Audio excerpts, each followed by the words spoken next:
Bien, pues buenos días a todos y a todas.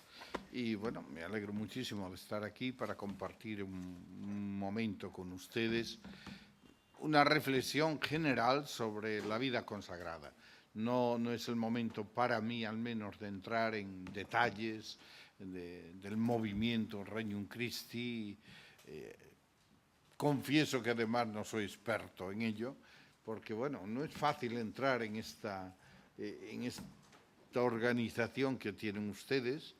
Ahora mismo el presidente general me explicaba, bueno, yo ahora sí conozco ya las distintas, pero no me es fácil todavía entrar en vuestro mundo, como a ustedes no les es fácil seguramente entrar en otros mundos, así que no hay problema.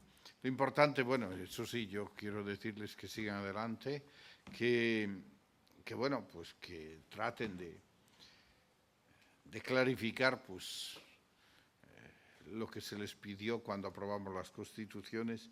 Yo estoy seguro que con la buena voluntad de todos pues van a ir adelante.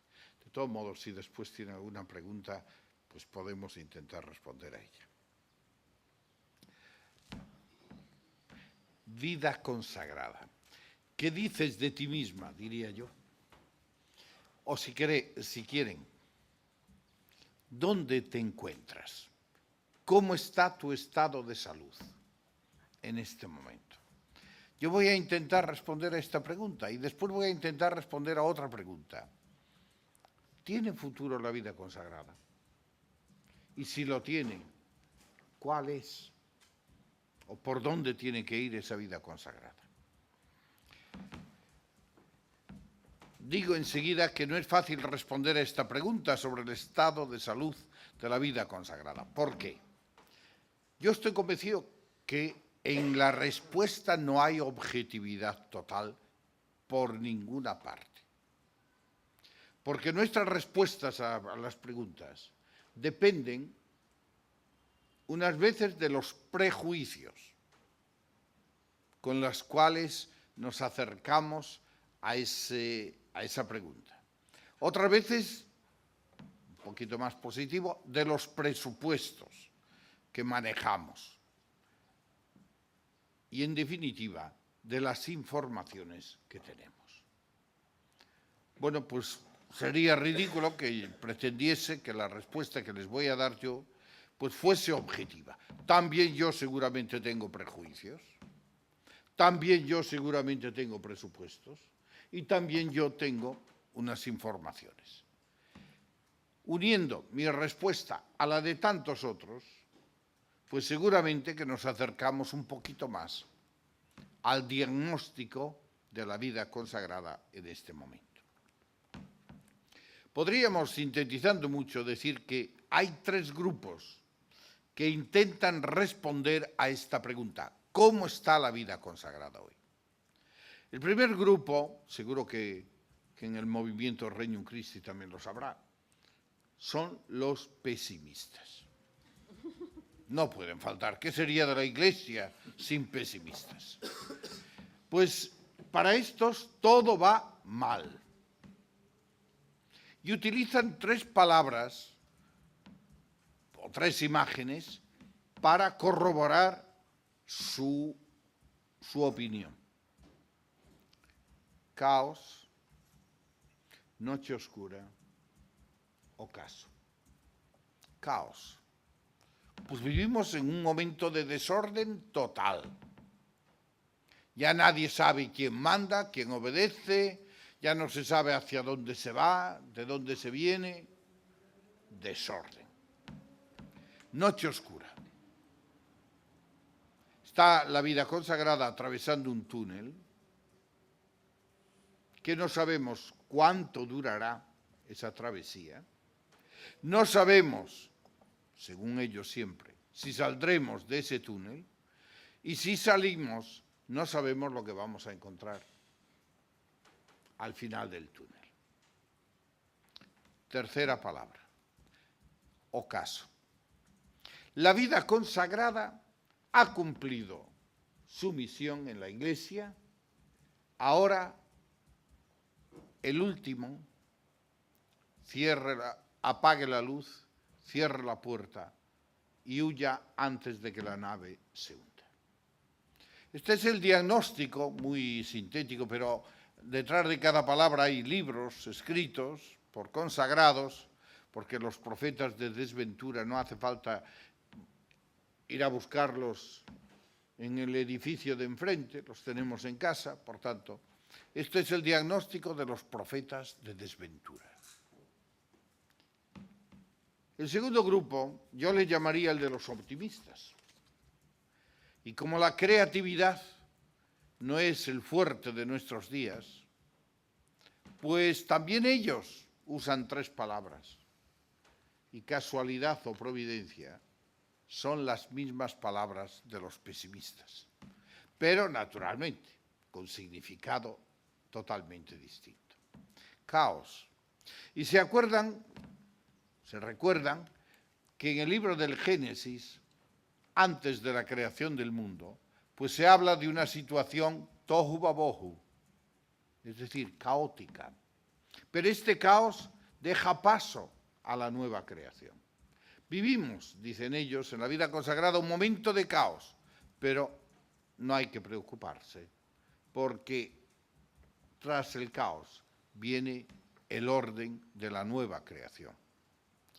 Noche oscura. Y traen a su mente, pues sobre todo, a San Juan de la Cruz, que utilizó en repetidas ocasiones este término, para decir para hablar de una situación de prueba, de purificación y de poda. La vida consagrada está viviendo una noche oscura, de prueba, de poda, de purificación. Pero de esta situación resurgirá mucho más robusta y más joven. Y ocaso. Hay formas de vida consagrada, dicen ellos, que ya han desaparecido o están a punto de desaparecer. Pero esto no quiere decir que la vida consagrada tenga que desaparecer.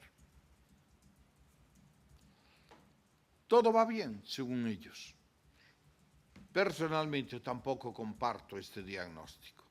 Yo digo que para afirmar que todo va bien en la vida consagrada, no basta cerrar un ojo, hay que cerrar los 2.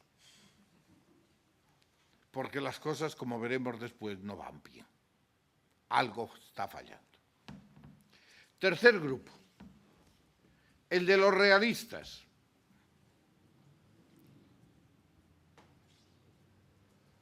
Y así como en la Biblia, pues en las parábolas, cuando hay varias comparaciones, pues la tercera comparación es la que se quiere impulsar, digamos, es el centro de la parábola, pues también aquí, por supuesto, yo me identifico con esta que estoy por decir.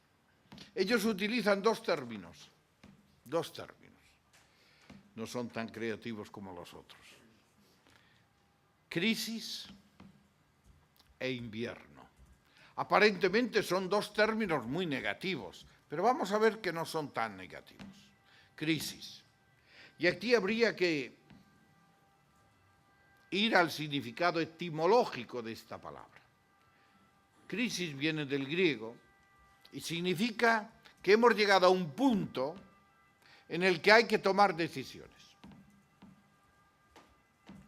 La crisis de por sí no es ni positiva ni negativa.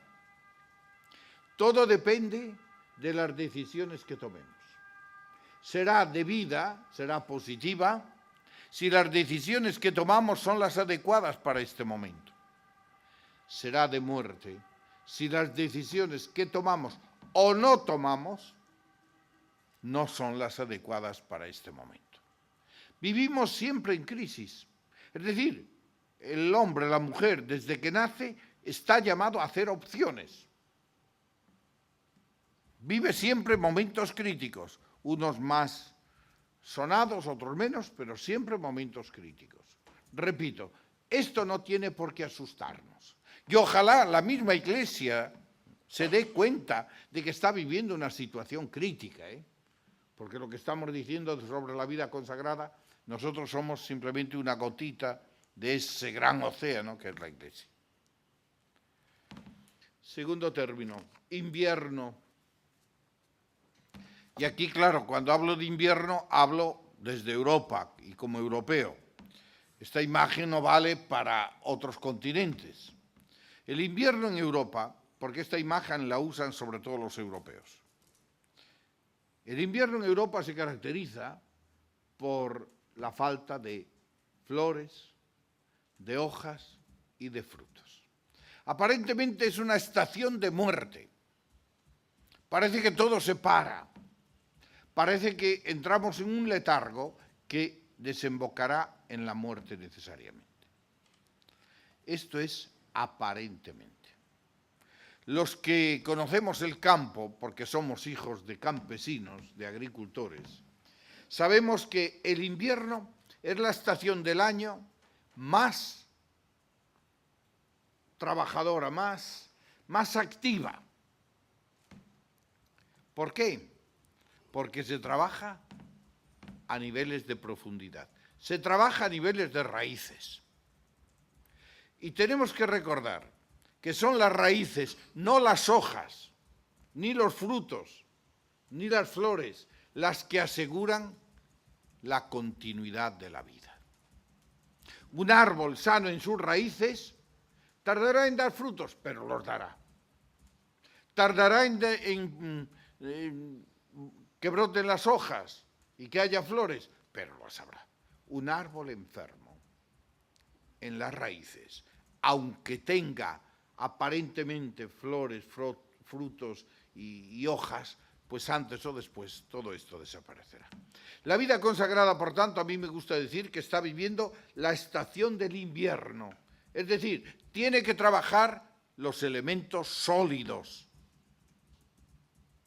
los fundamentos, para edificar sobre roca, no sobre arena. Es un trabajo arduo, no se ve, es muy humilde, pero es esencial. Y en este momento estamos llamados a superar las apariencias, la superficialidad, para ir en profundidad. Si este es el diagnóstico correcto, y yo creo que lo es, ¿cuáles son las dos actitudes que deberíamos tener en este momento? Dos actitudes. La primera, lucidez. ¿Qué entiendo por lucidez? Pues entiendo tomar la vida consagrada en nuestras manos, con sus posibilidades, con sus aspectos positivos y, ¿por qué no?, con sus lagunas, con su pecado, con su infidelidad. No podemos mirar a otro lado por miedo a encontrarnos con una realidad que no nos gusta. No podemos esconder la cabeza bajo el ala, como hace el avestruz, esperando que pase el peligro. Hay que enfrentarse a la realidad de la vida consagrada como es.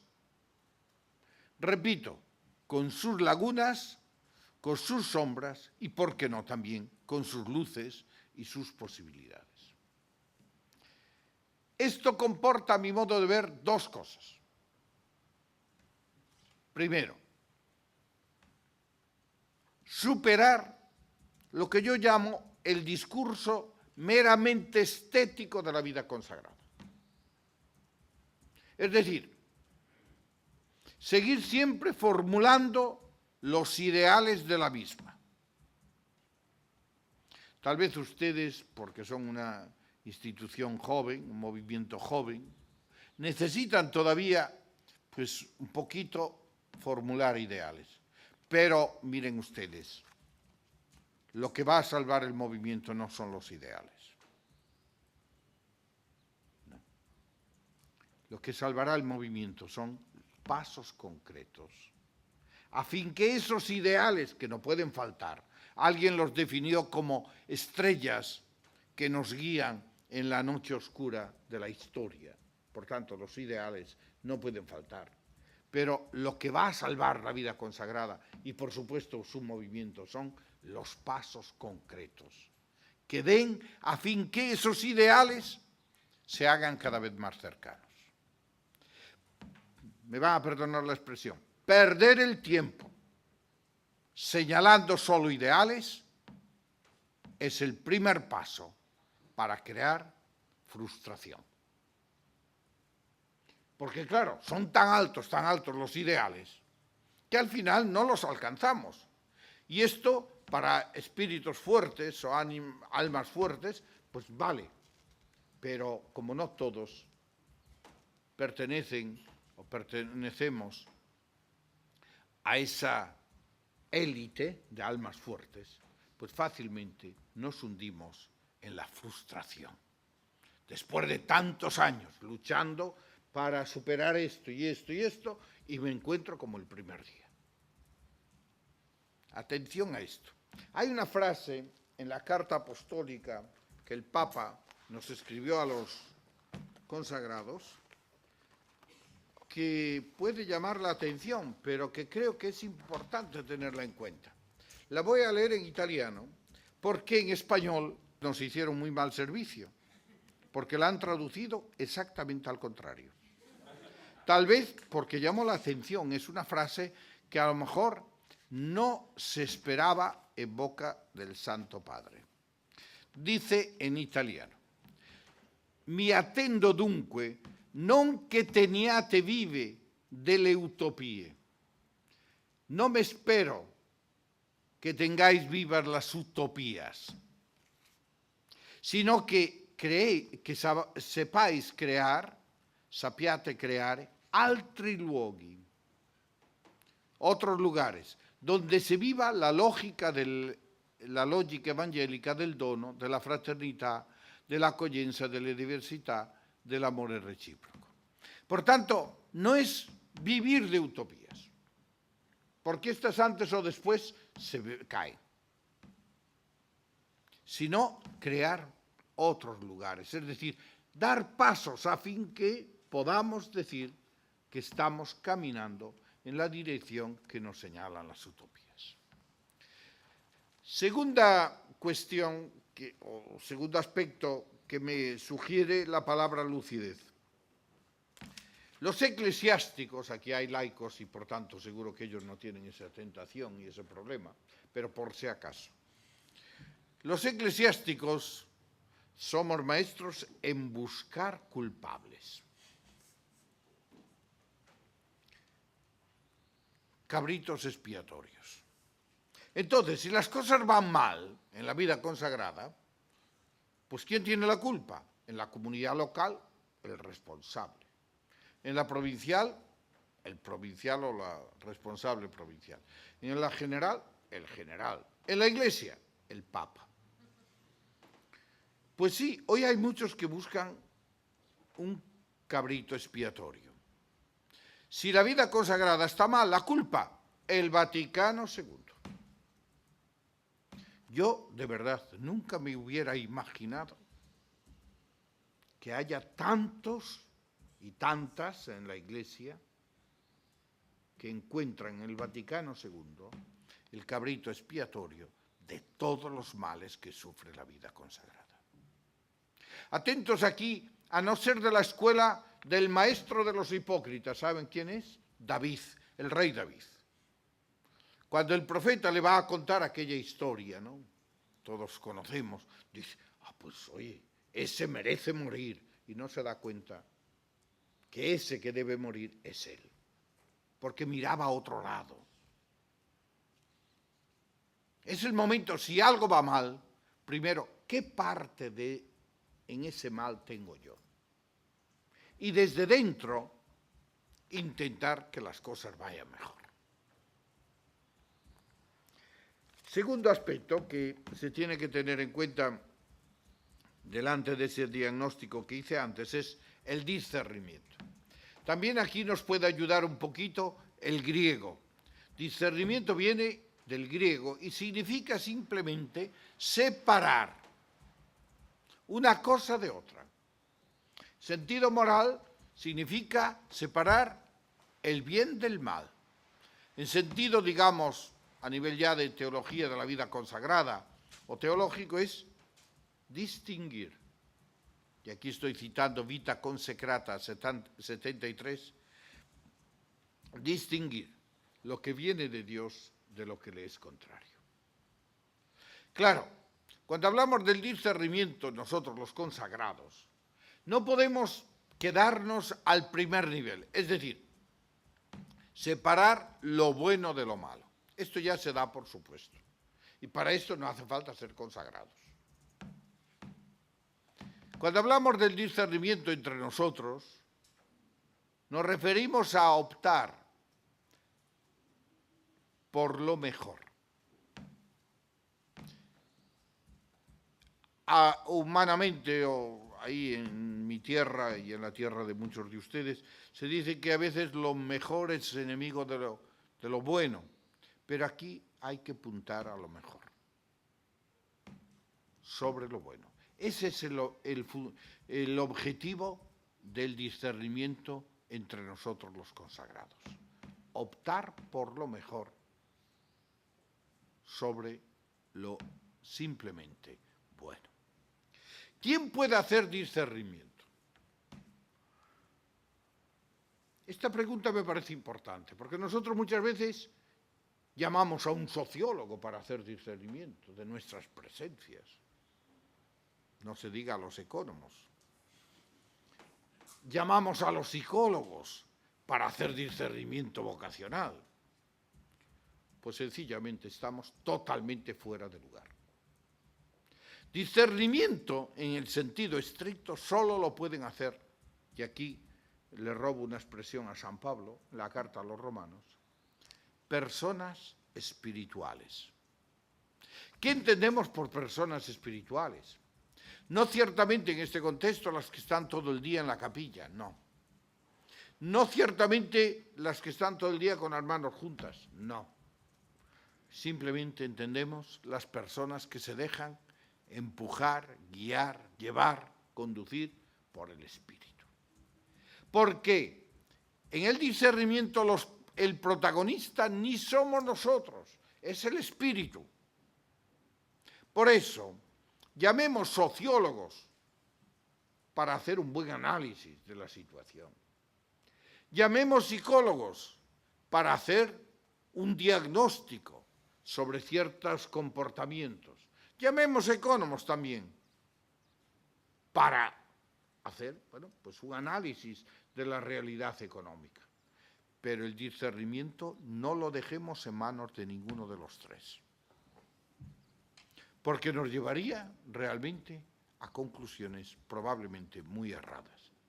Yo, por ejemplo, digo, cuando un psicólogo me dice, este chico tiene vocación y aquel no, digo, uy, mira, ¿cuánto te debo?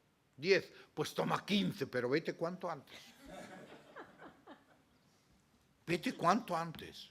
El psicólogo tiene derecho a decirme, oye, mira, esta joven necesita trabajar estas áreas. Pero jamás, no le consintáis a un psicólogo que haga el discernimiento de vuestros candidatos, como si todos estuvieran enfermos o enfermas. Y este es un peligro. Juan Pablo II, en una audiencia que concedió ya hace muchos años, claro, pero aún a mitad de su pontificado, a los miembros de la congregación del clero, de la educación católica, que en aquel momento tenían la responsabilidad de los seminarios, habla precisamente del lugar de la psicología en la vida de nuestros formandos. Bien, personas espirituales. El discernimiento, además, se tiene que hacer a dos niveles y conjuntamente, a nivel personal y a nivel comunitario. Y al mismo tiempo, porque si solo hacemos discernimiento comunitario, caeremos en el comunitarismo. No sé si existe esta palabra, pero nos entendemos. Y si solo lo hacemos a nivel personal, fácilmente caemos en el individualismo.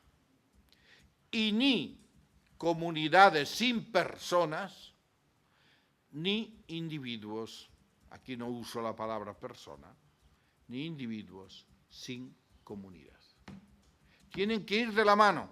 Y aquí tendremos que recordar lo que dice el Papa San Juan Pablo II en Vita Consecrata, la autorrealización, que es uno de los dogmas de nuestro tiempo, la autorrealización de los consagrados pasa necesariamente, dice el Papa, por la vida fraterna en comunidad. Yo soy libre antes de hacer una opción de vida consagrada, soy libre si optar por esa forma de vida, es decir, por la comunidad o no. Una vez que opté, no soy libre de ponerme al margen de ella. Yo creo que esto es muy importante porque hoy, con todo eso de la autorrealización, pues olvidamos que ese principio tan sabio que nos dice el Papa en ese número. Otra cuestión que se plantea cuando hablamos del discernimiento. En el discernimiento tienen que entrar tres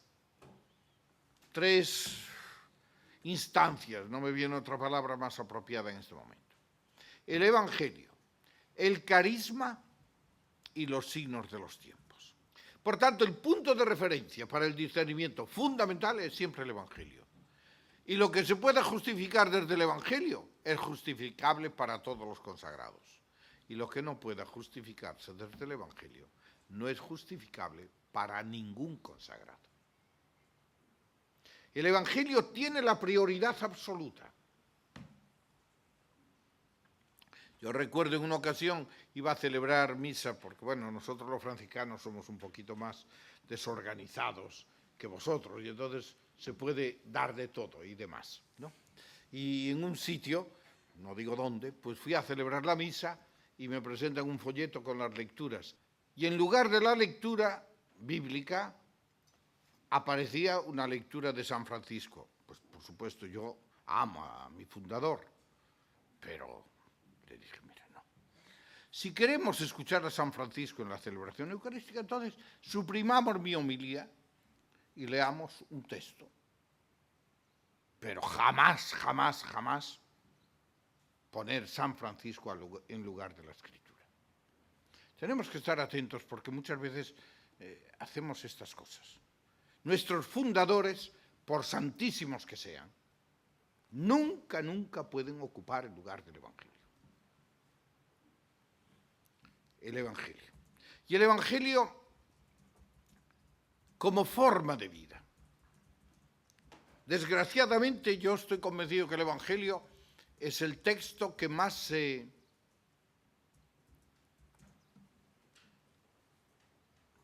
puede manipular, y más y mejor, en favor de ideologías.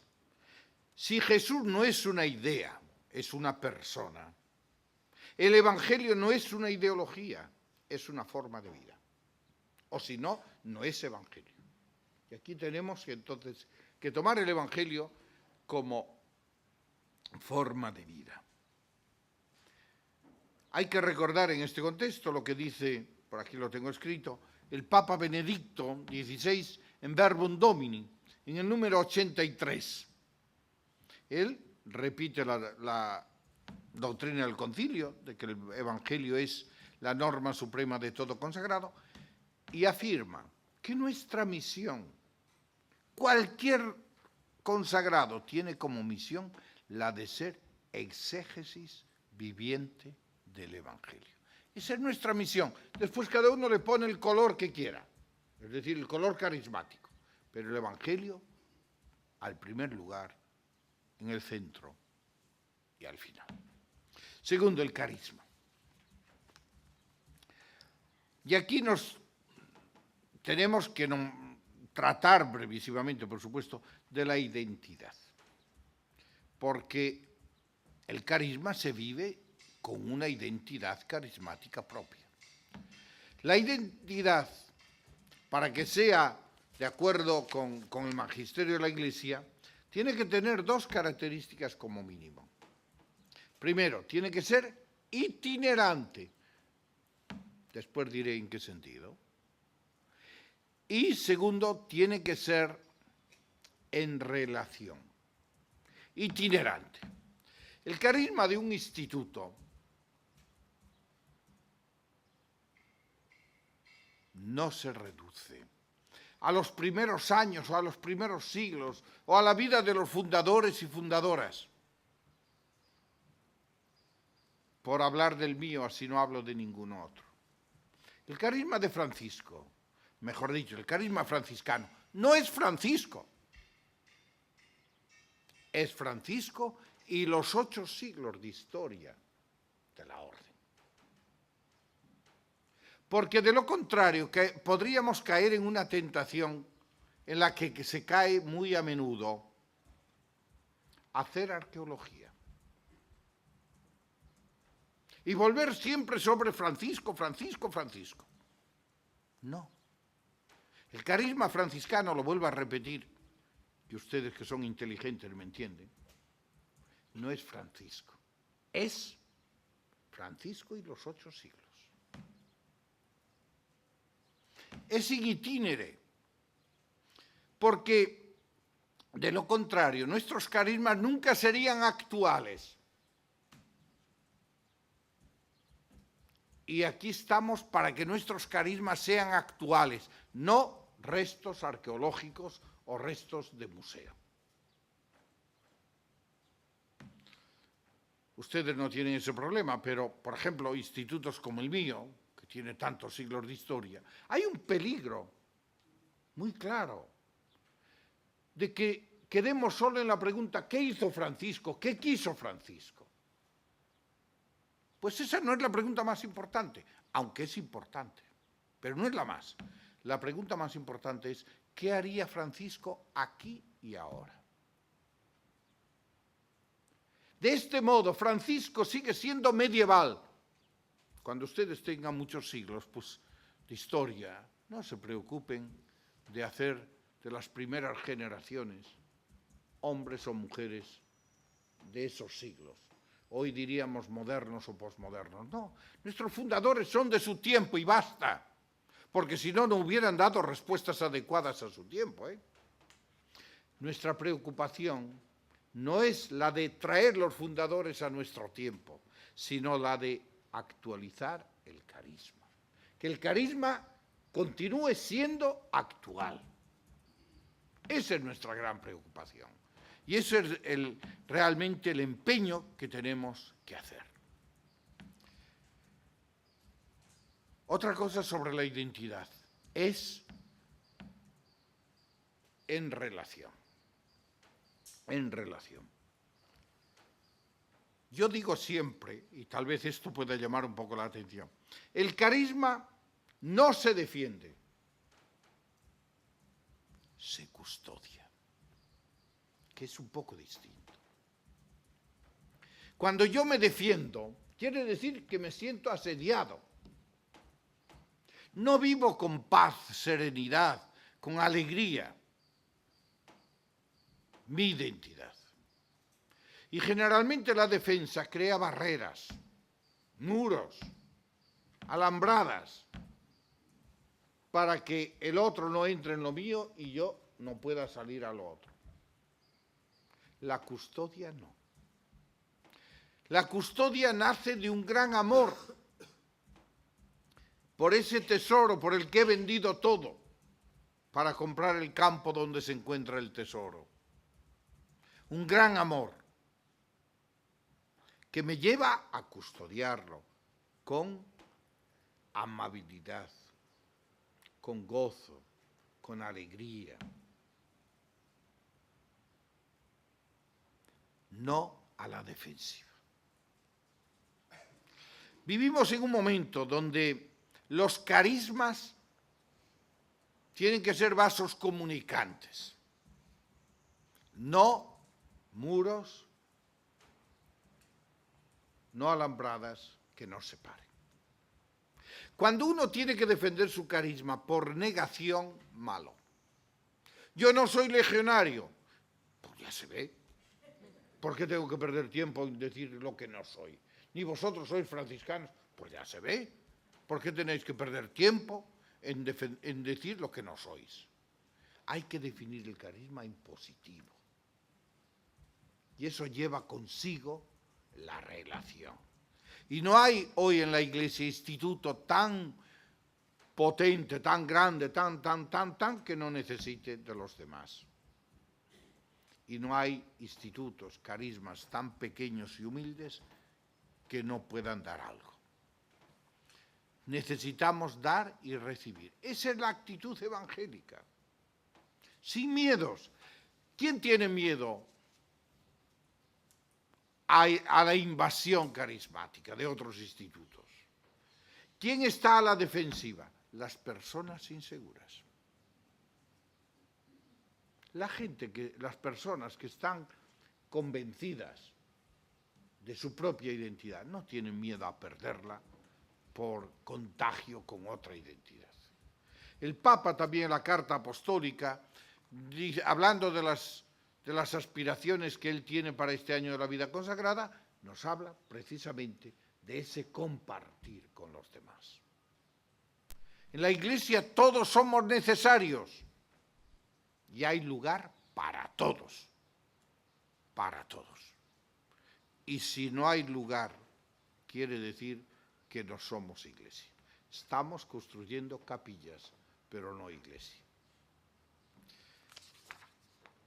Y el último elemento que debe entrar en el discernimiento es los signos de los tiempos. Los signos de los tiempos nos ayudan precisamente a mantener el carisma siempre actual, porque el Señor que habló sigue hablando y seguirá hablando.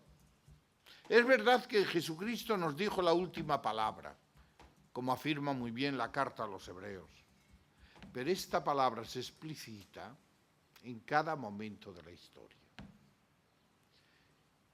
El Papa Francisco, en Evangelii Gaudium, hablando del Dios de la revelación, dice que no es un Dios laboratorio, sino que es el Dios de la historia. Estos días leíamos en el Evangelio de Marcos aquella afirmación de Jesús referida al Padre, a Dios, Dios de Abraham, de Isaac, de Jacob. Y hoy podemos decir el Dios de Antonio, de José, de María, de Pepa. Dios camina con nosotros. Es el Dios de la historia. Y por tanto nuestra fe, saca la conclusión el Papa Francisco, no es una fe laboratorio, sino una fe histórica. De ahí que hay que saber acoger a Dios en los signos de los tiempos, que como ha dicho alguien, son faros que nos guían en alta mar. Bien, ¿cuáles son los elementos, digamos, cómo está la vida consagrada ya en cuestiones muy concretas? Yo tengo aquí elementos que nos entristecen, que nos preocupan y elementos que nos alegran. Voy a ir un poco rápido. Una cosa que nos entristece es una vida consagrada autorreferencial. No he hablado de los objetivos del año de la vida consagrada, ya todos los conocemos, pero yo siempre digo, no hemos sido originales, para nada. Y es que no hemos querido serlo, hemos copiado. Pero la honestidad o la verdad nos lleva a decir de quién copiamos, a citar el autor. Pues hemos copiado del Papa Juan Pablo II, In Novo Millenium Ineunte, número 1. Y hemos querido copiar exactamente los 3 objetivos que el Papa propone para la Iglesia del tercer milenio para nosotros consagrados. ¿Por qué? Tal vez es porque no éramos muy inteligentes y no hemos sabido formular otros, pero tal vez no sea este el caso. Lo hemos hecho para decir que somos Iglesia, que caminamos con la Iglesia, que queremos construir Iglesia. Estamos cansados los consagrados de escuchar que somos una Iglesia paralela. Y para evitar la tentación de serlo, porque a veces hay acusaciones que también responden a verdades, pues hemos querido eso, poner los mismos objetivos. Entonces, atención a una autorreferencialidad. Y aquí, hablando de vosotros, atención a no ser un movimiento autorreferencial, encerrado en sí mismo. Porque fijaros, una de las características de las sectas es precisamente el ser grupos cerrados. Y este es un peligro en la Iglesia hoy. Y ahí nacen los fundamentalismos.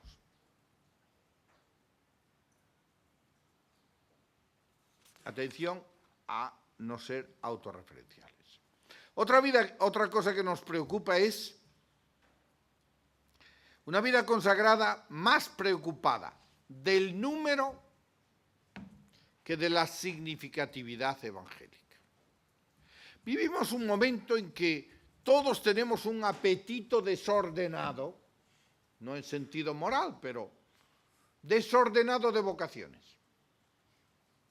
Y entonces, oves et boves et omnia pecora. Y después nos quejamos que hay problemas, pero siembra vientos y recogerás tempestades. Tenemos que ir a discernimientos muy serios vocacionalmente. ¿Que esto hará que bajen los números? No importa. La vida consagrada no la va a salvar el número. La va a salvar la calidad que tengan esos muchos o pocos. Si nos vienen números de la mano de la calidad y de la significatividad, lo ha de ser, mi señor, diría Francisco. Pero si para tener número hay que rebajar la exigencia, la calidad, eso jamás, porque es la antesala de la muerte. Seremos ya un ejército derrotado en partida. El Papa en ese encuentro que tuvo con los formadores, en ese congreso que hemos organizado la congregación, habló mucho del discernimiento. Y entre otras cosas decía que la misión, una de las misiones del formador y de la formadora es ayudar a que se queden los que son llamados para que no se vayan ante la primera dificultad, que esto también es un peligro. El joven de hoy ante la primera dificultad se va. No, si tú eres llamado, nosotros te vamos a ayudar a que quedes. Y ayudar a salir, y repetía, ayudar a salir a aquellos que no son llamados.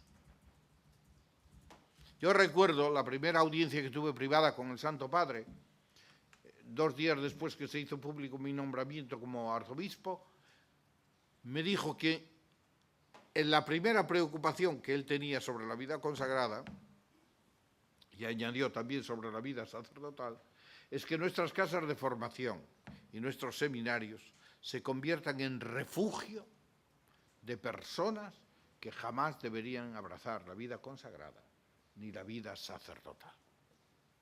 Atención a la tentación del número. Siempre en este contexto nos preocupa mucho una vida consagrada más preocupada por las obras que hay que mantener que por la profecía que nunca puede faltar en la vida de los consagrados. Atención, no caigan ustedes, por favor, en esa tentación que caen muchos monasterios. Las hermanas, antes de cerrar un monasterio, es que hacen no sé cuántas novenas, y no es tanto por el amor al carisma, yo estoy convencido, y eso que yo quiero muchísimo a las contemplativas. Le debo muchísimo en mi vida, pero yo eso se lo digo a ellas. No es tanto el amor al carisma, es el amor a los 4 muros, donde entraron y donde quieren morir. Entonces están haciendo sacrificios inhumanos para mantener las obras que mejor antes que después habría que dejarlas. Las obras son necesarias, son expresión de nuestro carisma, pero no son el carisma. Habría que distinguir, y yo creo que en la Iglesia no se ha hecho, y no sé si lo haremos, porque no es fácil, distinguir lo que es el carisma de lo que son las diaconías, a través de las cuales, o servicios, a través de los cuales se expresa el carisma. Otra cosa que nos entristece es que los consagrados fácilmente echamos mano de un dogma que yo no lo he visto nunca en la lista de los dogmas de la Iglesia, pero sí en los consagrados. Cuando no queremos cambiar nada, cuando nos da miedo cualquier cosa, recurrimos a ese dogma. Siempre se hizo así. Y después vamos a ver en los archivos, si los hay, y vemos que ese siempre a lo mejor se reduce a 5 años, a unos meses, o incluso pues a 50 años, supongamos, pero nosotros enseguida siempre. Atención a ese dogma que, repito, no está, que yo sepa, entre los dogmas de la Iglesia católica.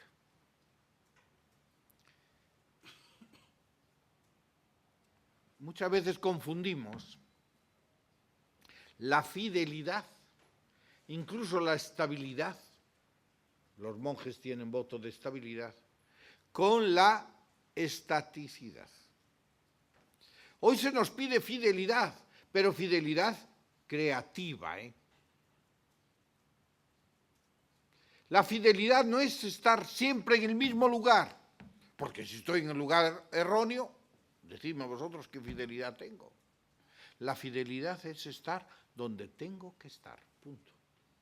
Y si para estar donde tengo que estar me tengo que mover o cambiar, me muevo y me cambio. Bien, otra cosa que nos preocupa mucho es la vida consagrada atenazada, digo aquí, por una anemia espiritual que preocupa y que nos instala en la mediocridad. Yo no sé cuántos de nosotros nos hemos confesado alguna vez del pecado de la mediocridad. Porque yo creo que este pecado no está frecuentemente en la lista de los pecados que hay que confesar. Nos instalamos tranquilamente en ella y sin embargo es un grave pecado en la vida consagrada. Porque aquí estamos para seguir más de cerca a Cristo, no para ser mediocres. Me viene a la mente, en mi provincia de origen, yo soy de la provincia franciscana de Santiago, allá en España, en Galicia, pues había un animador vocacional, un encargado de las vocaciones, y cuando veía que un joven venía al convento, bueno, porque allí estaba la comida asegurada, había comodidades que a lo mejor en casa no había, etcétera, etcétera, etcétera, le decía, mira Antonio, o Juan, o Pedro, lo siento mucho. El número de los mediocres está al completo conmigo. Y mientras yo no muera, no hay sitio para más, está todo ocupado. Así que por favor vete. Bueno, pues me parece un sanísimo criterio. Un sanísimo criterio. Porque hay que pensar que no todo es trigo, No todo es trigo. La mediocridad. Y es fruto de una anemia espiritual. Nos preocupa también la vida consagrada sin mística. ¿Qué quiero decir sin mística? Pues sin una motivación profunda. José, ¿por qué estar dentro? Bueno, pues mira, porque cavar me hace daño a la espalda. Mendigar me da vergüenza, pues nada, me quedo dentro. No, esto realmente es un sinsentido. Aquí falta totalmente la motivación, falta la mística. Y hay de esto, en la vida consagrada. Por eso yo decía que no todo va bien. Nos preocupa otra cosa también, que es la acedia.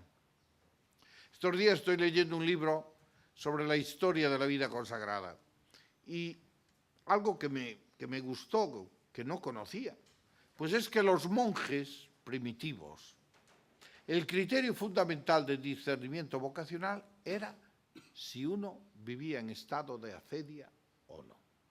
¿Qué es la acedia? El Papa la define muy bien, a mi modo de ver, en el número 277 de Evangelii Gaudium.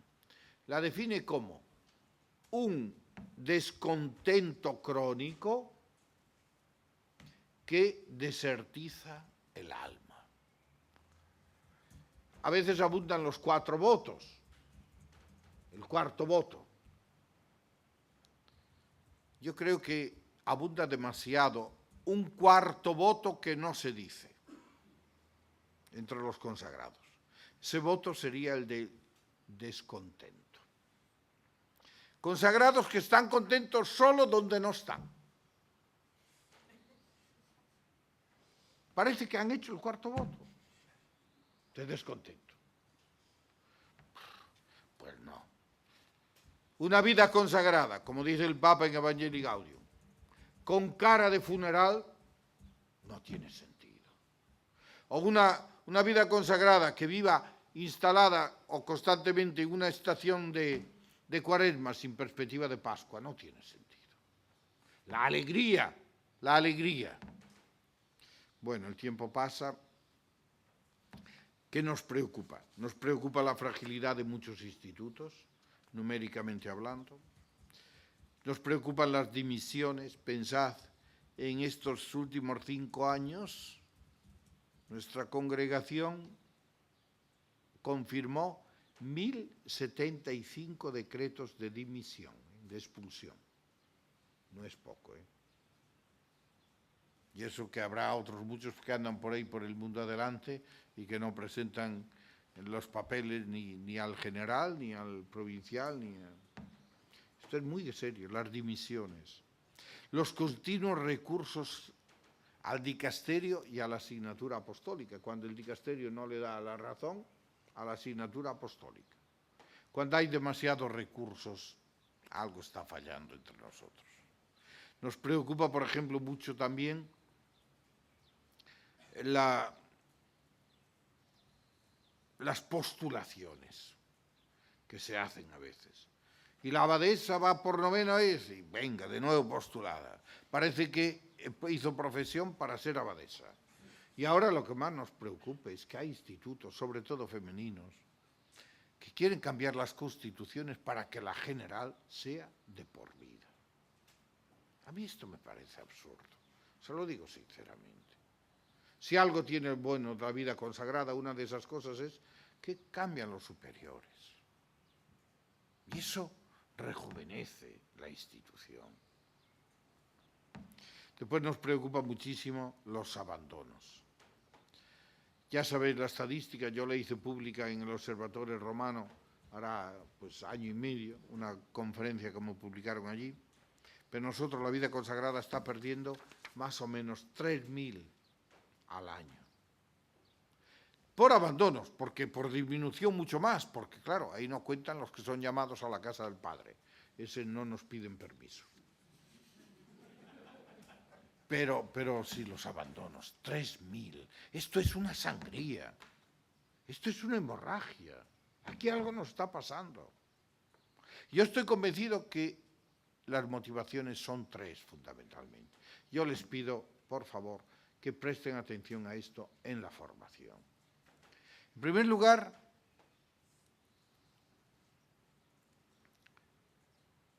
la fe. Nosotros seguimos ahí montando a veces una fe puramente teórica que después no tiene correspondencia en la vida práctica. Y claro, sostener una vida sobre una fe meramente teórica no es fácil. Yo digo a veces que nosotros sabemos más de la Trinidad que la Trinidad misma, seguramente. Pero después nos soportamos a mi lado a uno que la piensa de modo distinto. Y seguimos hablando de la comunión de las 3 divinas personas y todo. ¿Y de qué me sirve hablar de eso si después no tiene una traducción práctica? Tenemos que pasar de una fe teórica a una fe práctica. Segundo, la vida comunitaria. Yo creo que hacemos demasiada poesía sobre la vida comunitaria. Y después nos encontramos jóvenes que dicen, yo no he sido formado para esta vida comunitaria. Yo pensaba lo de Maús. Nosotros soñábamos, esperábamos. Y ahora, la vida. Y tercero, la vida afectiva. Que es la tercera causa, aunque en la documentación aparece como la primera, porque es la más fácil. Se casó, bueno, pues, pero hay que ver lo que había antes de casarse. Se enamoró, pero había que ver antes lo que había antes. Y hablando de la vida comunitaria, yo les pido que presten mucha atención a que las comunidades sean humanas y humanizantes. Si no son humanas, no son cristianas, no son consagradas. Hay que vivir los valores humanos. A mí me impactó mucho aquel discurso del Papa Francisco a los matrimonios jóvenes. ¿Queréis vivir unidos? Pues aprended a decir 3 palabras. Y uno se imagina que aquí va a ser el descubrimiento del agua caliente. Pues es tan descubrimiento que son, por favor, gracias y perdón. Un joven que no sepa decir de corazón eso, por favor, no le den la profesión. Va a ser una carga. Antes o después tendrá que abandonar, pero abandonará a lo mejor después de convertir en infierno la vida comunitaria para los demás. No, la dimensión humana. Y desde ahí vamos a construir, o al mismo tiempo vamos a construir cristianos y vamos a construir legionarios o del Regnum Christi.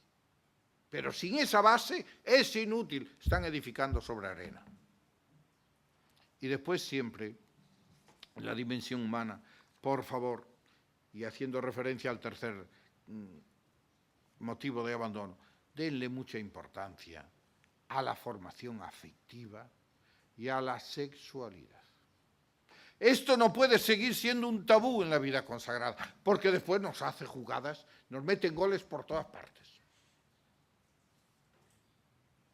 Porque nosotros, yo suelo decir para provocar, no tenemos afectividad, no tenemos sexualidad, somos afectividad, somos sexualidad. Por tanto, eso forma parte no de mi epidermis, sino de mis entrañas.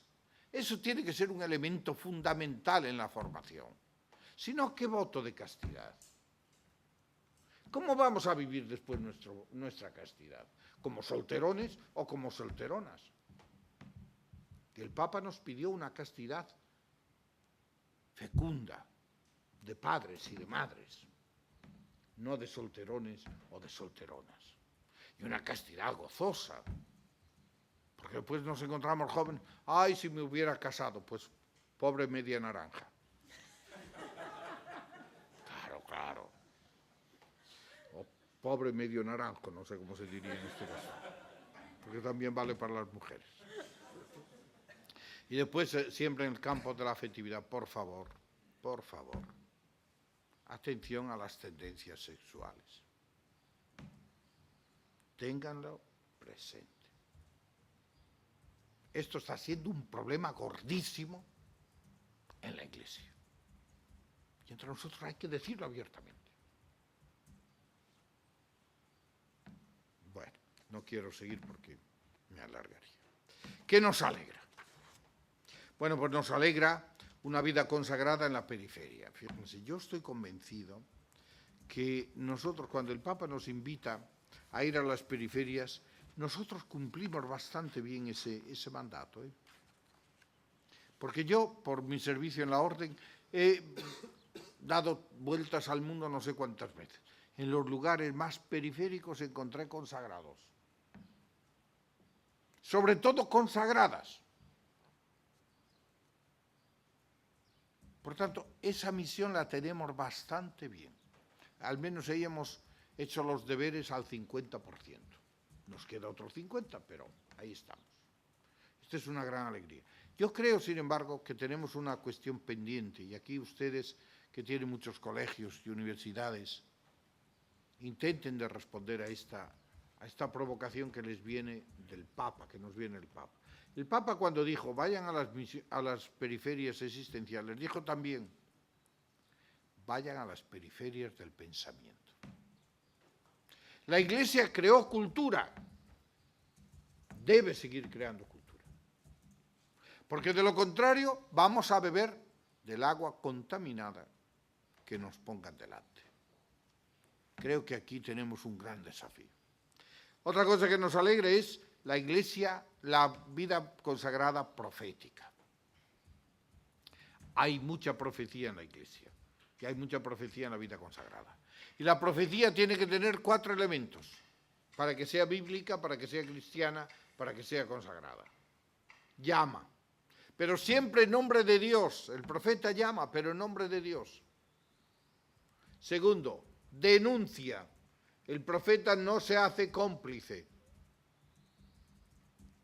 Tercero, anuncia. ¿Y qué anuncia? Sobre todo la esperanza. Yo pienso en este momento al profeta Ezequiel, cuando nadie creía que el pueblo podía salir de aquella situación de exilio, él se levanta y dice, ánimo, ahora empieza el verdadero éxodo, vamos hacia la tierra prometida. La esperanza. Y cuarto, la intercesión. Pero ojo, la intercesión no se reduce a una oración por los religiosos o por los cristianos perseguidos. No, la intercesión lleva a sufrir. Elías es uno de los modelos de intercesión. Sufre con Dios y por Dios. ¿Por qué? Porque lo ama y ve que el pueblo se va. Y sufre con el pueblo y por el pueblo, porque él es parte del pueblo, porque ve que el pueblo no está respondiendo. Por tanto, la intercesión. Ojo, ser profetas en la vida consagrada es exponernos al peligro. No hay ningún profeta, que yo sepa, que muriese en cama. Todos murieron con las botas puestas, ¿eh? La vida consagrada profética también tiene que estar dispuesta a morir con las botas puestas. A dar el callo, decimos en otras palabras. Nos alegra también una vida consagrada, centrada, concentrada y descentrada. Es decir, centrada en Él. Y aquí tenemos que potenciar mucho la dimensión trascendental de la vida consagrada. Estamos aquí por Él y para Él. Segundo, concentrada en los elementos esenciales de nuestro carisma, que tienen que ser pocos. Porque a veces hacemos una letanía de prioridades y de objetivos. En la vida consagrada hay una tentación muy grande, que al principio todo es esencial y en poco tiempo todo se convierte en secundario. Y así como no todo es esencial, tampoco todo es secundario, ¿eh? De ahí la necesidad de discernir bien lo que es esencial. Y descentrada, es decir, una vida consagrada en salida, como nos dice el Papa Francisco. ¿Tiene futuro la vida consagrada? Y ya termino porque ya me pasé del tiempo. Bueno, pues por supuesto que la respuesta ya la pueden imaginar, sí. Aquí me hago eco de unas palabras del Papa Benedicto a los obispos del Brasil el 5 de noviembre del 2010. Dice, la vida consagrada como tal tiene origen en el Señor mismo, que escogió para sí esta forma de vida, virgen, pobre y obediente. Por esto la vida consagrada no podrá nunca faltar ni morir en la Iglesia. Tiene futuro. Pero hay una palabra, o hay otra pregunta entonces. ¿Toda forma de vida consagrada tiene futuro en la Iglesia? Leo. Sí, hay un futuro para la vida consagrada, pero ciertas formas de vida consagrada, anacronísticas, obsoletas, antiguadas, que dicen poco o nada al hombre y a la mujer de hoy, no permanecerán. Aunque aparentemente tengan suceso por lo que comporta de seguridad y de poder. Tenemos que estar atentos a esto. Futuro sí, pero siempre si nuestra forma de vida es significativa evangélicamente. Y esta significatividad, lo vuelvo a decir, no la dan los números. Los números dan visibilidad, como las obras, pero no dan significatividad, ¿eh? Hay que distinguir entre visibilidad, y yo no tengo nada contra la visibilidad, todo lo contrario. Yo, por ejemplo, personalmente soy partidario de signos que nos distingan, por decir. Por tanto, soy partidario de una visibilidad. Pero, ojo, lo importante no es tanto la visibilidad, porque un ejército es siempre visible, vaya, así es. Y también es audible, porque hacen ruido con las botas. Pero no quiere decir que sean significativos evangélicamente. Bueno, habría otras muchas cosas que decir. Yo termino con 2 invitaciones. Que vivan este año de la vida consagrada con esas 5 palabras en la mente y en el corazón. 5 palabras que deberían guiar nuestra reflexión este año, que son gratitud, vivir el pasado con gratitud, pasión, vivir el presente con pasión, esperanza, abrazar el futuro con esperanza, evangelio y profecía. Son las 5 palabras que nosotros quisiéramos que durante este año se declinasen por activa y por pasiva, como suelo decir yo. Segundo, que sigan trabajando en la línea en que lo están haciendo. Yo creo que están haciendo un buen trabajo y no vengo aquí para echarles humo, porque el incienso también llega a cegar los ojos. Atención al incienso. Pero creo efectivamente que están haciendo un buen camino. Yo estoy en contacto con el asistente que hemos nombrado para que les acompañe, el padre Guirlanda, y por tanto estoy al tanto un poco del camino que están haciendo. Yo les pido que sigan esa dirección. Yo creo que es importante mantener la unidad carismática, como familia, como tantas otras familias en la Iglesia, pues ustedes mantengan esa unidad carismática. Y al mismo tiempo creo que es necesario seguir caminando hacia esa autonomía y esa diversidad dentro de la unidad. No olviden que la unidad no consiste en uniformidad en este sentido de todos a una. Significa simplemente tener un corazón abierto al corazón de los hermanos y hermanas, y un mismo corazón, un mismo sentir, un mismo obrar. Esto no es fácil, no es fácil. Ustedes ciertamente tienen dificultades de todo tipo, en este momento jurídicas y otro tipo, para dar pasos concretos, pero aquí les digo lo que el Papa dice sobre los desafíos. Los desafíos, las dificultades, no están para hundirnos, sino para buscar respuestas. Sigan ese camino y yo les agradezco muchísimo la atención que me han prestado. Gracias.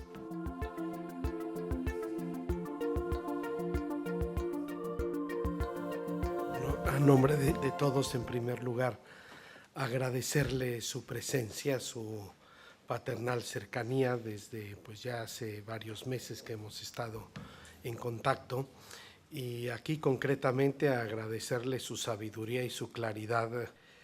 Entonces, si hay alguien que quiera hacer una pregunta, yo tenía una que no es del contenido que nos ha dicho de los números.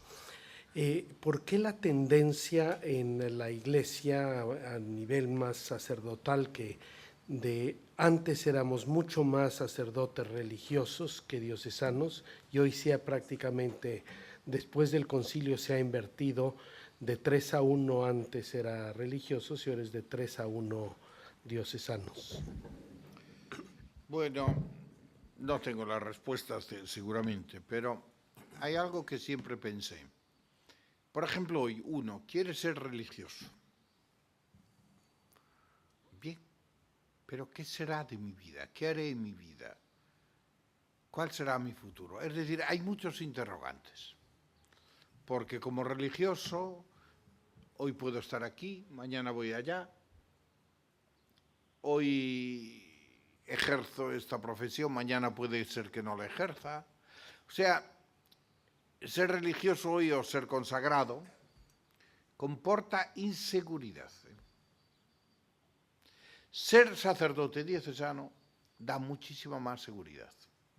Yo sé que si quiero ser sacerdote diocesano, me preparo bien para la parroquia y yo haré siempre el párroco. Y aprendo a hacer el párroco y eso es para toda la vida. Yo creo que esto pasa. Después hay otros fenómenos también que hay que tener en cuenta. Por ejemplo, nosotros hacemos voto de obediencia. Podemos decir que también el cura, el párroco lo hace. Ah, pero lo hace el obispo, y el obispo lo tiene lejos. Y del superior y del mulo, ya saben lo que se dice, ¿no? Pues, pero nosotros al superior lo tenemos siempre al lado. Y es una obediencia muchísimo más. Y esto hoy, no es fácil que los jóvenes acepten esto, ¿eh? Por el yo famoso, el ego, la autorrealización. Y después hay otra cuestión, la pobreza mismo. Bueno, pues, claro, después entre los consagrados hay muchas formas de vivir la pobreza, y eso, pero que en el fondo comporta, pienso yo, en casi todos, una cierta dependencia. Y esto tampoco hay que darlo por evidente hoy. Esto no quiere decir que nosotros tengamos que renunciar a ello, ojo, pero es un hecho. Yo, por ejemplo, recuerdo, cuando yo daba clases, yo empecé dando clases de Sagrada Escritura en el Seminario Mayor de Tuy Vigo. Después pasé a la Facultad de Santiago. Y me preguntaban a veces los seminaristas, que eran todos diocesanos allí en Vigo, en Santiago, ¿no? Bueno, ¿y cuánto cobras? Pues mira, no lo sé. Y ella me respondía, de verdad. Yo nunca supe lo que cobraba. ¿Por qué? Porque pasaba el dinero, el salario, a la cuenta del convento donde estaba, y allá el guardián sí daba cuentas cuando tenía que darlas, pero no es que yo me preocupase si ganaba 5 o ganaba 10. Y ese coche, a ver cuándo cambias, yo tenía un 4 latas, yo. Lo tenía en la comunidad, un 4 latas. Bueno, y claro, yo iba siempre con el 4 latas, que era el de la comunidad. Oye, ¿cuándo cambias ese coche? Pero es que no lo puedo cambiar yo, eso cuando lo cambie la comunidad. Pero no es tuyo, pues no es mío. Ese mío, es muy difícil hoy para un joven renunciar al yo, obediencia, y al mío, pobreza, o a lo mío. Son muchos factores que están ahí influyendo. Y después la vida comunitaria. La vida comunitaria es bonita. Yo, por ejemplo, yo la he hecho muchísimo de menos. Porque yo desde los 10 años y medio que entré en el seminario, pues viví siempre en comunidad y grandes comunidades.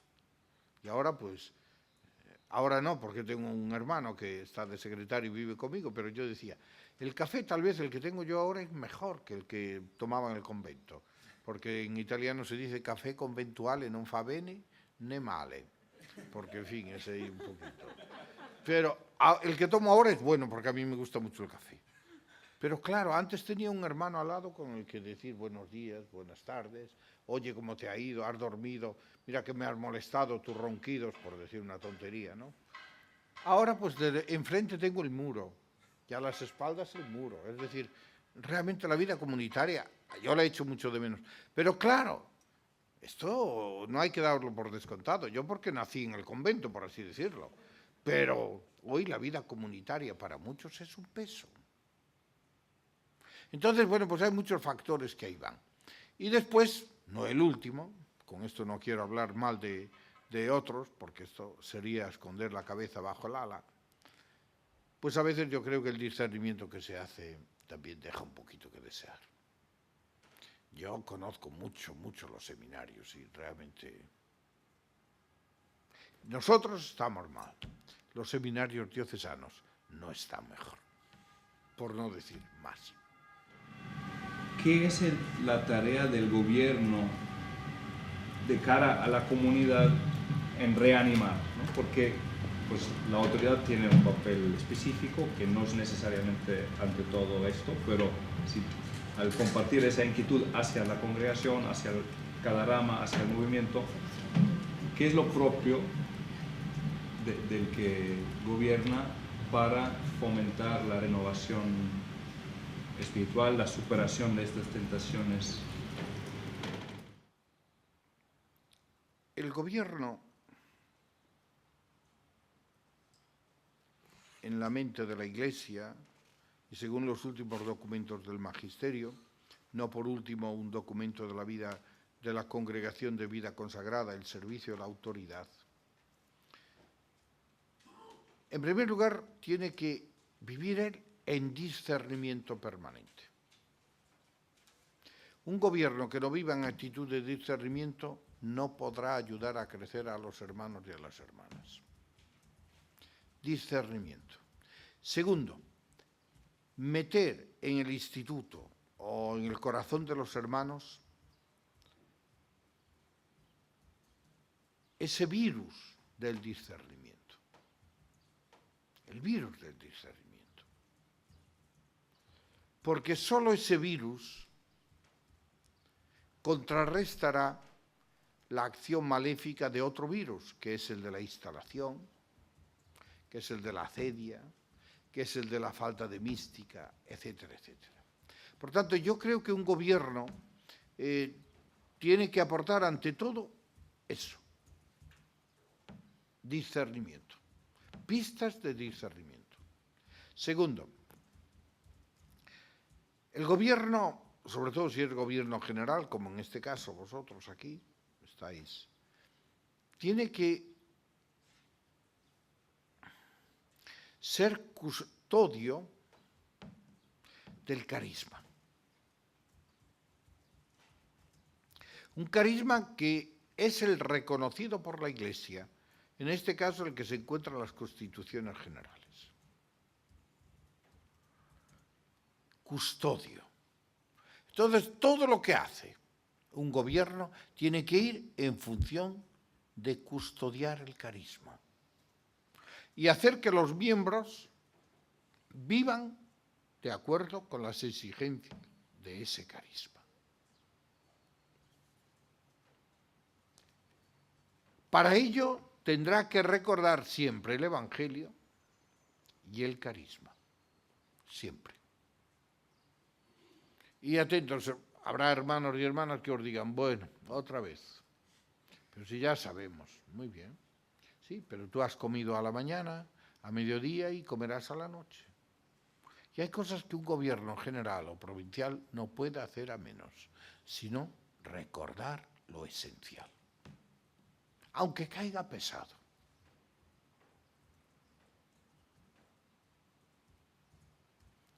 En este sentido, yo acuñé una frase para mí que decía, ¿me harán caso o no?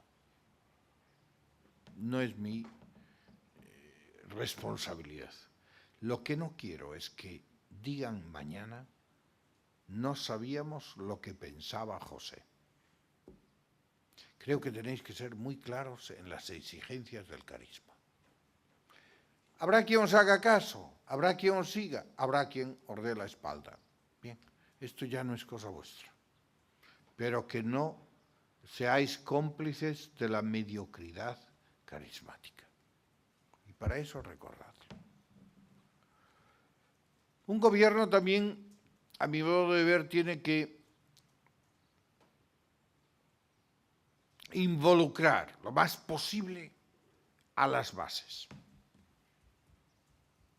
A las bases. Es verdad que la responsabilidad la tenéis vosotros, eso nadie os la niega. Os la dio la Iglesia, os la dio el instituto. Pero, claro, no es lo mismo hacer el camino solos que hacerlo acompañados. Y entonces vosotros lo que no podéis es ir por la vida dejando muertos a orillas del camino. No, hay que intentar, bueno, pues si hay algún herido, darle la mano y vamos a caminar con él. Entonces, involucrar lo más posible a las bases, sabiendo, repito, que la decisión pasa por quien tiene que pasar, de acuerdo con las leyes de la Iglesia y, en este caso, de vuestro movimiento. Después, el gobierno tiene que, ¿cómo diría yo? Vamos a ver. Cuando yo era joven, me sirvo de una imagen. Cuando yo era joven, el formador tenía que usar siempre el freno. Mira, esto no mañana podrá ser, ten paciencia, vamos despacio. El freno, el freno. Yo hoy creo que hay que usar el acelerador para no perder el tren de la historia, porque nos estamos acomodando tranquilísimamente, porque estamos demasiado bien dentro. Y yo decía, y digo a los formadores, cuando veáis un joven, una joven, que está demasiado tranquilo dentro, dadle un empujoncito. Porque ahí hay algo, hay algo. ¿Por qué?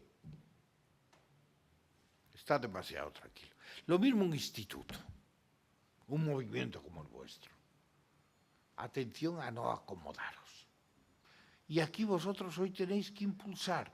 Yo no sé los que sois, pero sois muchísimos, gracias a Dios. Entre laicos, consagrados, consagradas, legionarios, etc. Bueno, pues en esos muchísimos habrá muchos también que estén cómodamente tranquilos. A esos hay que ponerlos a correr. Usad el acelerador. Un gobierno no puede cultivar el sueño. El gobierno tiene la misión de despertar, de ser, pues, despertador y de ser faro y de ser guía y de... Claro, aquí hay que ser también, estar muy atentos. No podéis ir demasiado adelante porque os quedáis solos. No podéis ir demasiado atrás porque entonces corréis el riesgo o de quedaros solos o de que todo el mundo pues vaya a trancas y barrancas. Lo bueno es caminar al lado. A mí me gusta mucho aquella expresión de la perícopa de los discípulos de Emaús. Caminaba con ellos. Hay que caminar con ellos. Hoy la autoridad, el servicio de la autoridad, pues tiene muchas exigencias, no siempre son fáciles, pero yo creo que después también vosotros tenéis que aprender a trabajar en equipo. Y entonces las dificultades serán siempre mucho menores de las que sería caminar solos, No olvidéis, yo tenía aquí la relación sobre la autoridad, que no os voy a leer ahora, pero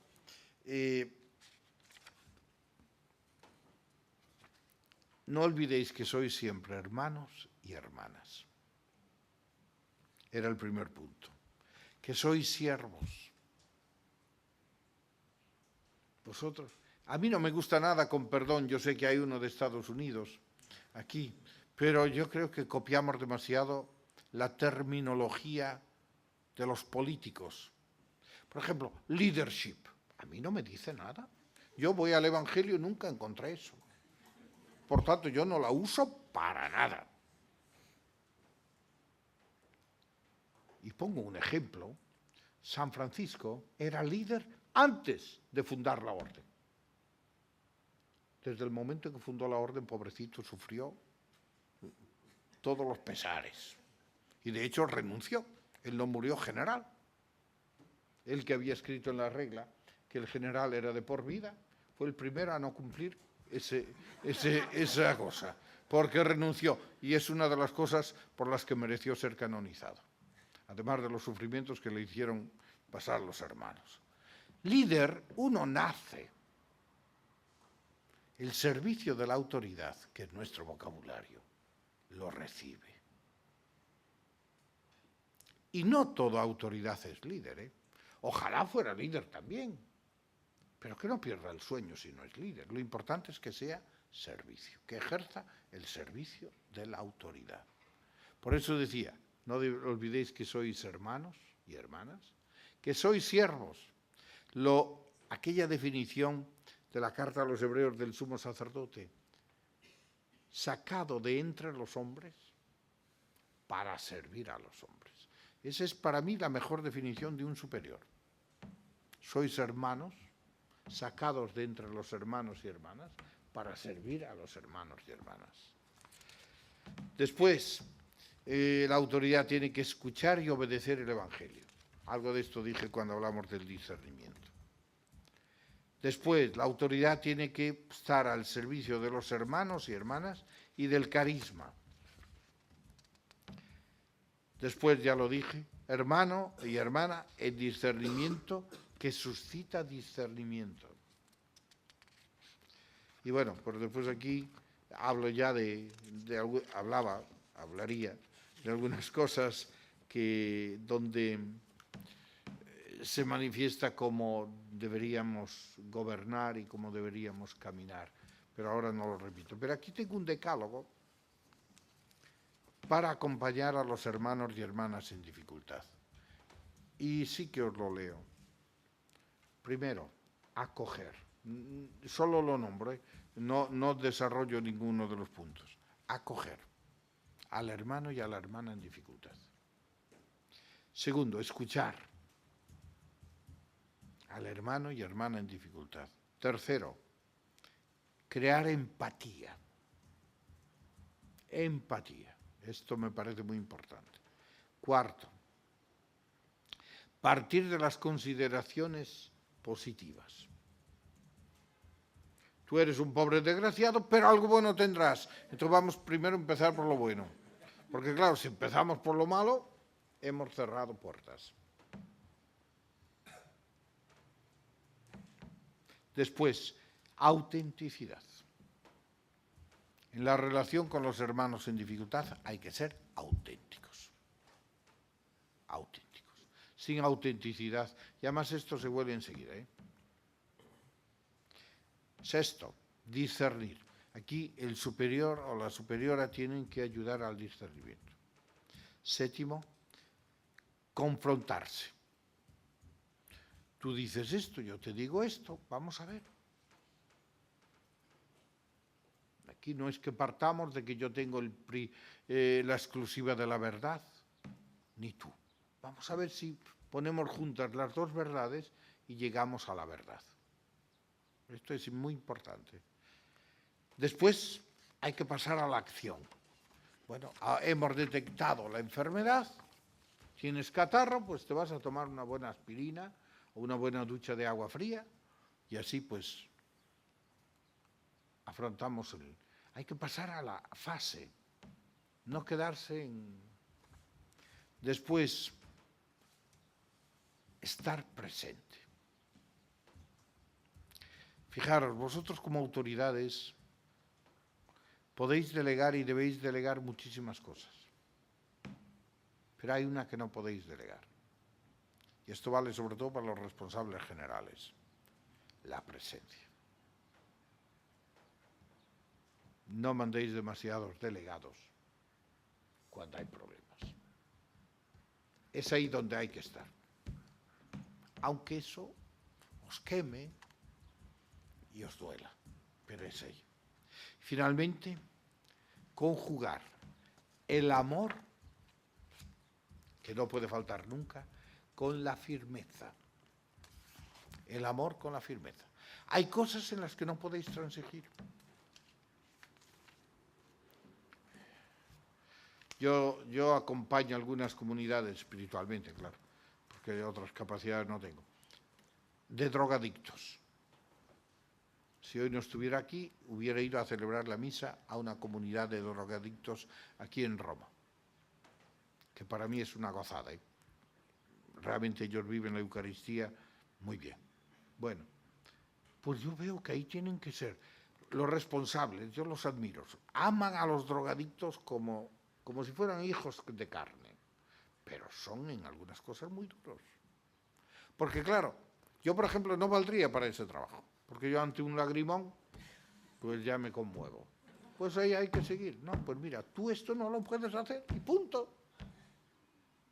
Y por tu bien. En español decimos, el que bien te quiere te hará llorar. Pues, en fin, amor siempre, pero también firmeza. Y nunca, nunca lavarse las manos. Ya sabéis en qué sentido lo digo. Porque uno se las lavó y así fue. Bueno, feliz culpa que mereció tal redentor, pero vamos, mejor hubiera sido que no las lavara. Usted ha dicho que lo que hace avanzar un movimiento no son los ideales o los idealismos, sino las acciones concretas. Y creo que aquí hemos caído en las dos cosas en su momento histórico. Hemos caído en grandes ideales que a veces se han convertido en idealismos y que nos han llevado quizá a emprender cosas a las que no éramos capaces de responder. Y también nos hemos caído en el extremo opuesto, quizá también de resolver lo inmediato, perdiendo de vista un horizonte. Y como aquí estamos reunidos los consejos generales de las ramas y el comité general, y tenemos que asumir que hay que vivir una sana tensión en presentar un horizonte, pienso mucho en Jesucristo cuando llama y dice, yo los haré pescadores de hombres. El ideal, pero luego el camino que sigue es muy concreto y da pasos concretos. Son tantas las cosas que requieren nuestra atención urgente. Hablábamos ayer aprobación de planos, de presupuestos, dispensas, que el tiempo de gobierno se nos puede ir en eso, sin quizá trazar un horizonte al que ir guiando a las asociaciones, al movimiento. Si nos pudiera dar un consejo como gobiernos de ramas o como comité, cómo vivir estas dos realidades que hay que atender. Gracias. Vosotros, como todo persona de gobierno, tiene que, como diría yo, vivir en sana tensión la animación y la administración. Ni animación sin administración, ni administración sin animación. Cuando decimos animación quiere decir meter alma en las personas, fuego en el corazón de las personas. Y aquí, entonces, claro, tenéis que presentar horizontes. Usted usó una palabra muy bonita y muy apropiada, horizontes. No ideales solo. Horizonte es necesario. Porque si uno no ve horizontes, permanece en el túnel de la noche oscura. Y no estamos para perpetuarnos en la noche oscura. Los horizontes son necesarios. El Evangelio nos presenta muchos horizontes. Pensemos en el horizonte del amor. Pero, ojo, me viene ahora a la mente eso que podría parecer un ideal, no es ideal. Porque Jesús después nos ofrece las mediaciones concretas, los pasos concretos a seguir para que ese horizonte, o si quieren ideal, pero a mí no me gusta usar esa palabra, se haga realidad concreta. Por ejemplo, cuando habla de lavar los pies, el lavatorio de los pies. Vosotros me llamáis maestro y tenéis razón, yo lo soy. Pues bien, si yo, maestro y señor, os he lavado los pies, haced lo mismo. Ahí tenemos ya un paso, lugares concretos, diría el Papa en ese texto que les cité. O cuando, por ejemplo, maestro, ¿cuántas veces tengo que perdonar a mi hermano?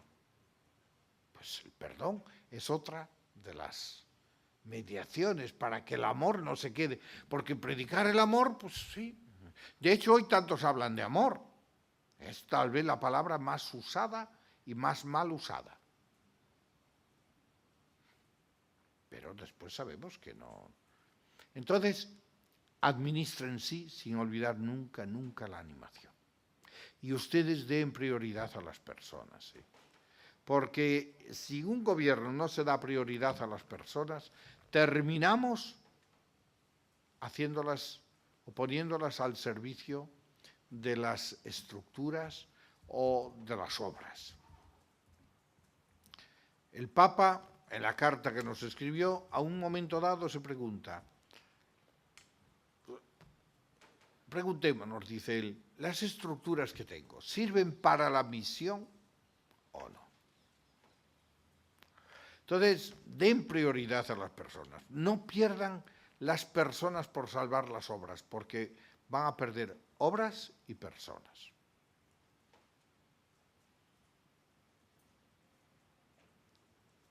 Y ciertamente, dediquen tiempo a la administración. Pero, si cabe, si hubiera que dar prioridad, dediquen más tiempo a la animación. No es justo lo que acabo, 100% lo que acabo de decir, porque no hay administración auténtica que no comporte animación y no hay animación auténtica que no comporte administración. Pero ahí hay una sana tensión que habría que resolver.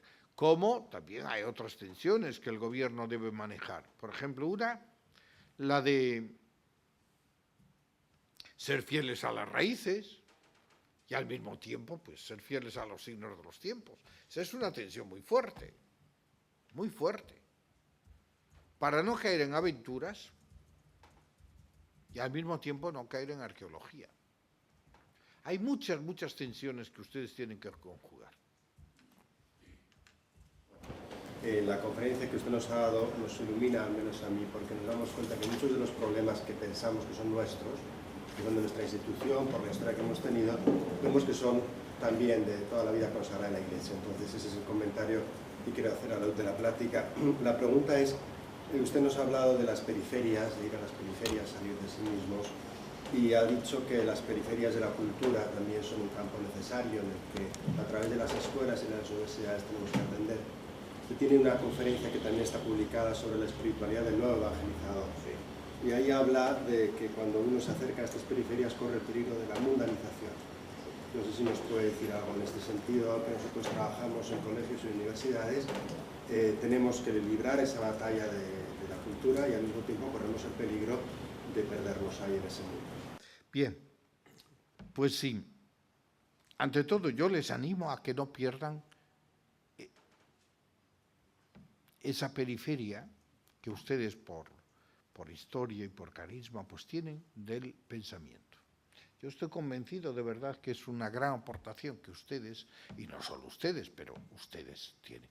Imaginémonos qué sería de la filosofía, de la teología de la Iglesia Católica sin Santo Tomás de Aquino, sin San Buenaventura, sin Duns Scoto, etcétera, etcétera. Nosotros tenemos en este sentido un patrimonio enorme que no solo hay que conservar, sino que hay que llevar a la gente de hoy. Sobre todo hoy, porque, bueno, sabemos que a veces nosotros los eclesiásticos, sobre todo los religiosos, tal vez en esto más, somos un poquito, para no herir sensibilidades, para no quebrantar la libertad. Pues si nosotros no proponemos el Evangelio, ya se encargarán otros de proponer lo contrario. Así que, digamos, quebrantar por quebrantar, yo prefiero quebrantarla por proponer el Evangelio que por proponer el Corán, por decir una tontería, ¿no? Entonces, bueno, sigan eso. Naturalmente, la periferia no se mide solo por la actividad en sí o por el lugar donde uno está, sino que la periferia, a mi modo de ver, comporta el modo, o se mide por el modo en cómo estamos. Yo puedo estar en un barrio cochambroso, miserable, etc., y no estar en la periferia, porque si estoy allí como el Señor, pues no estoy en la periferia. El modo. Y después, ¿a quién se dirige? Por favor, no caigan en universidades de élite solo. Yo comprendo que ustedes necesitan, para llevar adelante una universidad, necesitan una economía. Y por tanto necesitan estudiantes que paguen. Esto lo entiendo, y lo entiende todo el mundo. Pero al mismo tiempo, pues que no sea solo para ellos. Aquí hay que abrir horizontes también para tener alumnos pues, menos favorecidos, etc. Después la mundanización. Claro, si ustedes, por ejemplo, estando siempre al ejemplo de ustedes, de las escuelas y universidades, si ustedes allí están simplemente como empresarios, esa es una empresa, no es obra de evangelización. Yo sé que aquí los economos pues no estarán de acuerdo con esto, pero allá para ellos peor para ellos. No, nosotros no podemos estar en una universidad como empresarios. Tenemos que estar allí como testigos del Evangelio. Entonces la mundanización en este sentido, en este caso de escuelas, podría traducirse a lo mejor en que sean empresarios. Y esto es lo que no puede ser. Yo creo que la mundanización, bueno, el Papa nos da una definición de mundanización que es interesante. Dice que mundanización es también no solo acomodarse al estilo de vida del mundo, este es el primer nivel de mundanización, pero el otro es también buscar solo el propio gloria, el propio provecho, y no la gloria del reino. Claro, esta ya es más sutil, pero ojo, es más peligrosa. Cuando al centro de una obra está el yo y no el él, todas nuestras obras tienen que tener una dimensión triangular. Nosotros, ciertamente, él y ellos. Y desde ahí hacer siempre el triángulo. Y claro, para que sea obra evangelizadora y no una obra de empresa, pues no podemos estar solo nosotros. Tiene que estar él y tienen que estar ellos. Bueno, pues creo que vamos a adelantar la misa, porque yo después quería preguntar a usted. Ah, no. Entonces yo les agradezco una vez más, pues eso, que me hayan acogido aquí una vez más. En esta sala estuve una vez y me acuerdo bien, era más solemne porque era el capítulo y nosotros estábamos allá arriba. Y nada, ánimo.